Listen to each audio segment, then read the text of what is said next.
Muling niyanig ang mundo ng Philippine entertainment matapos ang emotional at controversial vlog na inilabas ni Bibi Hari noong April 29 kung saan muling binalikan ang matagal ng usap-usapang espesyal na connection o mano nila ng tinaguriang ultimate leading man na si Piolo Pascual.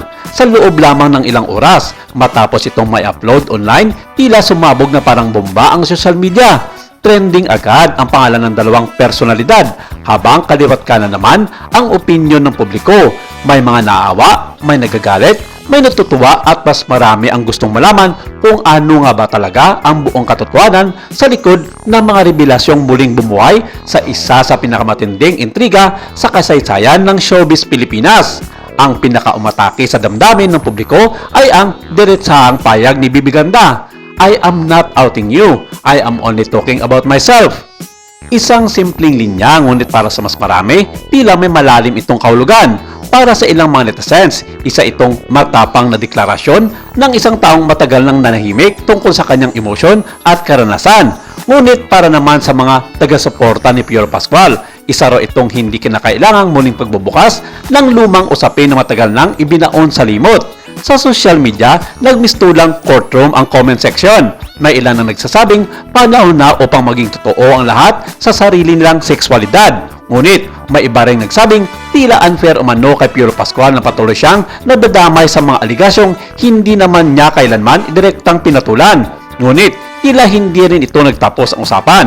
Sa naturang vlog, ipinaliwanag ni Bibi Hari na hindi raw niya layuning i-out si Piolo. Aniya, nagsasalita lamang siya tungkol sa sarili niyang karanasan at emosyon at wala raw siyang kontrol kung paano iyon bibigyan kahulugan ng publiko.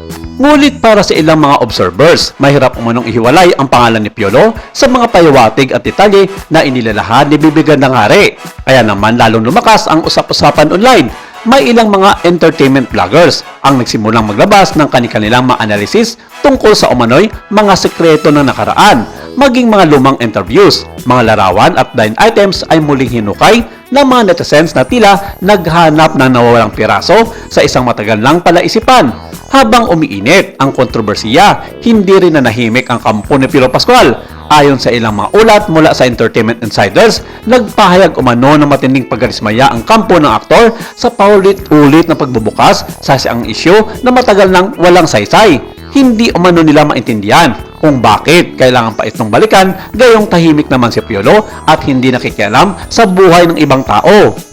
Mas lalo naging maugong ang usapan nang may mga ulat na hinamon pa umano nila si Bibi Hari na kung may katotohanan ang kanyang mga sinasabi ay maglabas siya ng konkretong mga ebidensya at hindi puro salaysay lamang. Dahil dito, lalo pang nagliyab ang social media. Ang simpleng vlog na inuwi sa tila isang digmaan ng opinyon at emosyon sa internet.